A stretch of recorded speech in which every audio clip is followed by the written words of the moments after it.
D'un point de vue sentimental, Jean-Luc Delarue, décédé il y a 10 ans jour pour jour des suites d'un cancer de l'estomac et du péritoine, a vécu une belle histoire d'amour avec Elisabeth Bost, mère de son unique enfant, Jean, né le 21 octobre 2006. Mais ils s'étaient séparés 3 ans plus tard après 4 ans de vie commune. La même année, au mois de novembre, l'animateur faisait la couverture de gala aux côtés de sa nouvelle compagne, le mannequin Inès Sastre. Là aussi, la flamme aura fini par s'éteindre, en mars 2010. Le présentateur de Ça se discute avait finalement présenté sa nouvelle chérie en février 2011, Anissa Khelifi. L'année suivante, il s'était marié en Bretagne, devant une assistance qui aurait été très alertée par l'état de santé du jeune marié. Il y avait effectivement de quoi s'inquiéter puisqu'il était en phase terminale de son cancer. Il décédait 3 mois plus tard à Neuilly-sur-Seine, à 48 ans seulement, Anissa étant donc sa dernière femme.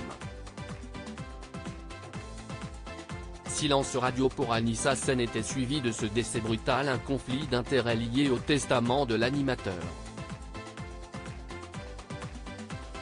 Ce dernier avait souhaité léguer ses biens immobiliers et les pièces principales de sa collection d'art à sa dernière épouse.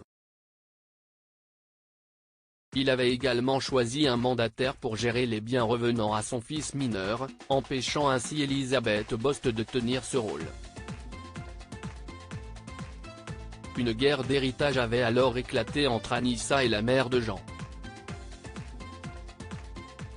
Cette dernière avait attaqué l'ultime épouse de l'animateur en procès. Elle souhaitait faire annuler leur union car d'après elle, Anissa avait pour intention de profiter de la faiblesse physique de Jean-Luc Delarue pour s'enrichir.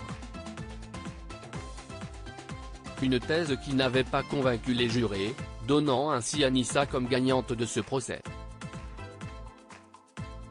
Aucune des deux femmes ne s'était exprimée publiquement sur cette affaire, mais Elisabeth Bost, qui s'est remariée depuis, serait restée proche de la famille de son ex-mari, à en croire un article du Parisien datant du 21 août dernier.